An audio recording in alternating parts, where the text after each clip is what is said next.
Hello, everybody. Welcome to the B78 Endurance Hub weekly webinar series. Today's topic, I think, is an awesome one. This is something I think people struggle with all the time, and it's motivation. Specifically, how to stay motivated during training. Uh, this is a great topic because it doesn't matter who you are, whether you're a beginner or someone who's at the top of the world, winning world championships, Olympics, whatever. There's times when they just struggle to be motivated.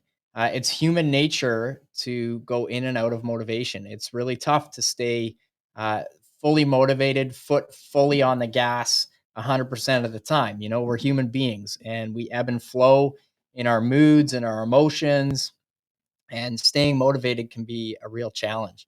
So today I just want to share a few little things that I think are great to keep in mind and will ultimately help you stay motivated. So number one, and this is something I think people don't often associate with motivation, and that's simply to get enough rest. Our motivation or our willpower, our ability to really endure things, it's like a muscle, and if it doesn't get enough rest, we start to struggle. And I love thinking in extremes. I say this all the time, but if you look at kids, when they get tired, they're just not motivated for anything. They just have meltdowns. And then they sleep for 10, 12, 14 hours sometimes, and they come up and they're like fully motivated for life again. And we're no different as adults. We just sort of lose track of that. So having a good sleep schedule is really, really important. And likewise, having the same wake schedule. So, I perform best when I'm kind of in bed at 9:30, and I'm up at 5 or 5:30. If I stick to that rhythm, whether or not I have, work day or kids' school, like if it's a weekend and I can sleep as long as I want, I still try and stick to that schedule because it keeps my sleep wake cycle intact.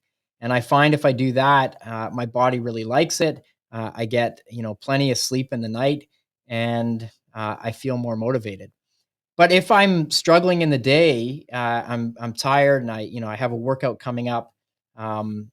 Sometimes I'll take a nap, and that's all I need is like 20, 30 minutes to really reset.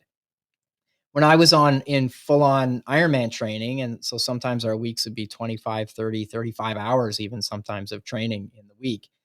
It was mandatory for me, first of all, to have kinda 8 or 9 hours of sleep overnight, and then I would nap every day, I mean, at least an hour, and it would totally reset my system, and it really helped keep me mentally fresh, which ultimately led to more motivation. So if you find that your motivation's waning, maybe you're just starting out and you're super keen, and you have this plan and you're super excited, and you get a week or two into it and suddenly the motivation starts to wane.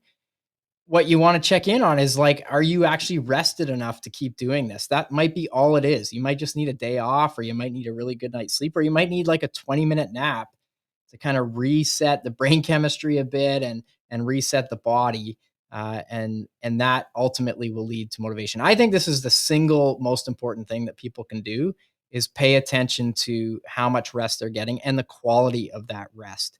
And if you're very rested, if you're as rested as you can, usually motivation is high. That's point number one.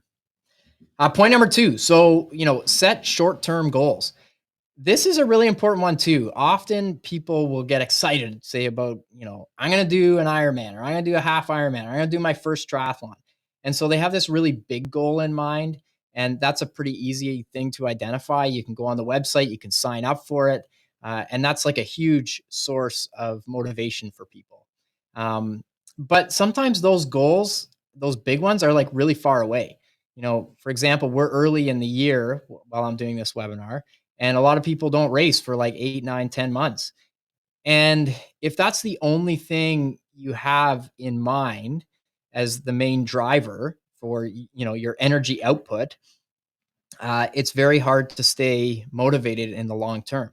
So one of the most effective things you can do is set little short-term goals. So what are some things in the more immediate future that you can tackle? And that might be as simple as, like, hey, like in the next 6 weeks, I want to increase my FTP wattage a little bit, or like give it a specific number. That's a good thing. A realistic but specific number. Or maybe I want to be able to swim 400 meters in the pool, under 7 minutes or something like that. Maybe your best time's a 7:05, and now you have this little target to get under 7. So having little short-term goals will help keep you on track. Sometimes the big goals we set are so far in the future, and they seem like kind of huge and overwhelming. But if we have little short term ones that are, little targets that we can hit along the way, it's huge. So set short term goals. It'll really help keep you motivated. Now, to counteract that, always keep your long-term goal in mind. And when I was racing, I had long-term goals that were even 2, 3, 4 years in the future. When I started racing Ironman, for example, I had a goal to win an Ironman. That was one of my big, big goals. And it took me from the time I did my first Ironman, it took me 6 years to accomplish that goal. It was a long time. Um, but I can tell you with certainty that having that goal, even though it took 6 years to get it, having that goal really, really helped, because anytime I was having kind of a bad week or struggling with training, or, as I said, the ebbs and flows of being a human, I would just check in with that. I'd be like, well, why am I actually doing this? Well, I have this big goal. I don't know when I'm actually going to achieve it. Like I'll do my best at every race, and sometimes that would yield second, third, fourth, fifth, whatever. But it took a long time to get the big one. And, uh, but that kept me going through a lot of tough training days. I'd be 4 hours into a 6 hour bike ride and starting to question my life choices. And I would just be like, no, well, why am I doing it? Well, I'm doing this because I have this big overarching goal that I want to achieve. And usually that would start, that would right the ship, so to speak, right my mental ship, and get me back on track. And, even if it took like checking out a video of somebody else winning one, that often helped me as well, because that was motivating for me. A story I'll share with you. One of the things that really got me into the sport was watching, it was either the 1995 or 1996 Ironman World Championships in Hawaii. And Greg Welch from Australia won it. And he was a little guy. He was just like me. And he was like, much deeper into the sport at the time. And he was very accomplished. And, it was exciting for me to watch that. That was like a really big goal that somebody else had achieved, but it really motivated me. Um, and so I think it's useful to do that. Now, we talk a lot about process versus outcome. And obviously, what I'm talking about right now is an outcome goal.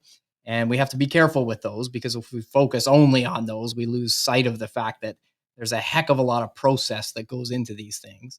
But they are useful in that they keep us on track and they keep us motivated.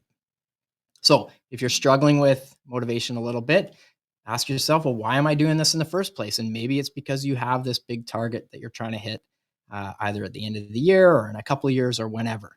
But if it excites you enough and it lights a fire, that's a great way to stay motivated. Number 4, create accountability. This is huge, absolutely huge. Um, if you have no accountability, chances are you will let yourself down. We are far more likely to let ourselves down than other people, which is very sad. But often it's true. Think about this. Let's say you want to do a run workout tomorrow, and you tell yourself you're going to get up at 5:30 in the morning and do your run workout. Very disciplined, highly motivated people, yeah, maybe they're going to get up at 5:30 and do it. Maybe you have to get to work by 7:30, so you have no choice. Now, let's say you're going to coordinate and join 3 other people to do that run workout at 5:30 in the morning. I would say your chances of getting up and doing that workout are much higher, because suddenly you're accountable to other people. If you are part of a master swim group, for example, and you have to be on the deck at 6:30 in the morning, and there's going to be 15 other people there, the chances of you actually showing up are much higher than if the pool is completely empty and you're by yourself and it's 6:30 in the morning and it's cold and miserable. Um, Much, much harder often to be accountable just to ourselves than it is to other people. But that's human nature, that's not a bad thing. It just means that sometimes we have to recognize that and take advantage of it. So, coaching is a great way. I think a lot of people get coaching in any sport because there's a level of accountability that's very high. Particularly now, even if you're being coached from a distance, there's lots of accountability because, people wearing smart watches or they have smart trainers, and the coach can almost immediately see an upload of that workout and make comments on it. So if somebody on the other side of this workout is actually looking and paying attention and maybe going to make comments, you're probably going to do a better job. So it can be very motivating to have other people that are sort of part of your team or part of your energy to get you going. Friends are a big one. Like I much more enjoy running. Swimming certainly was much easier for me to be with a group of people than it was on my own. It was very difficult to get in and do a hard swim workout on my own. My best years swimming were with like the University of Guelph swim team, and we would have the team I think had 18 to 20 men, 18 to 20 women. So 40 people in an 8-lane pool. That's like 5 people a lane in an 8-lane pool. It was packed in there during swim practices. And I can tell you with certainty, there was no place I worked harder than in those swim workouts. Uh, and again, you got a coach looking at you, so there's accountability there. But you also have like 5 other people in your lane, and even if somebody in that lane is going to have good energy on that day, and usually they're going to suck you along. Uh, and so that's awesome. Like I love that because there was just so much energy with all the other people there. It was very, very hard to not be motivated when I was in a pool with 40 other people. It was totally awesome. So create some accountability. If you don't have any, you're just on your own and you're really struggling, like arrange to meet a friend for that next run. Or if you're not working with a coach, like figure that part out too, because that can be highly, highly motivating. And it can keep you in place. I've gone through times in my training career where I've kind of coached myself for a few months. And it's very difficult because I kind of would second guess stuff. And I've been at it for 2 decades. I'd second guess myself a little bit on, what I was, planning to do. And I didn't have that other person like looking in on what I was doing. I didn't have somebody to sort of please. That sounds like an awful way to put it, but it was helpful when I had somebody else that I was like, oh, the coach is going to look at that and I want them to be proud of me. Like that was like part of it. It's weird to admit that, but that was part of it. So, okay. Last one, keep it fun. Gosh, triathlon sometimes can be an awfully serious sport. People are very focused. They have big goals. Maybe they've made a big financial investment in this with equipment and, the race entry, and now they're going to travel. And very quickly, it can become quite serious. And I would urge you to have a nice balance of both. Certainly if you're a pro athlete, there has to be an element of serious that's going to keep you on track. Maybe it's your livelihood. But there's also ways to keep it really fun. And back to, the last point about accountability, friends make it usually fun. So, having some social component in your week is a great way to do it. It doesn't mean you have to do every workout with a whole bunch of people, but maybe there's 1 or 2 workouts in the week that are with a group and you're a little looser on, the rigidity of what that program says. And you're there just to mix it up and have fun with people. In the lighter, training season. So maybe it's not race season, maybe it's not the summer, you're in the winter months, like your long run does not have to be 30 kilometers on pavement. Get into the trails, keep it fun, keep it a little bit different. Same with biking. It doesn't have to be pounding the pavement all the time on your road bike. You can get a gravel bike and explore a little bit.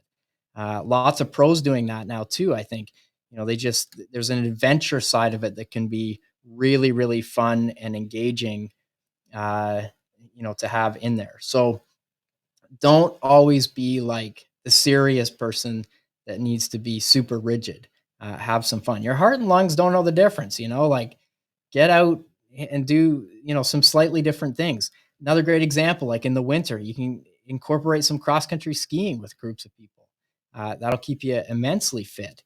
And but it doesn't mean you have to go ride your bike, in the cold or the rain, you can get on some cross country skis and do something a little different. So keeping it fun is another great way to stay motivated.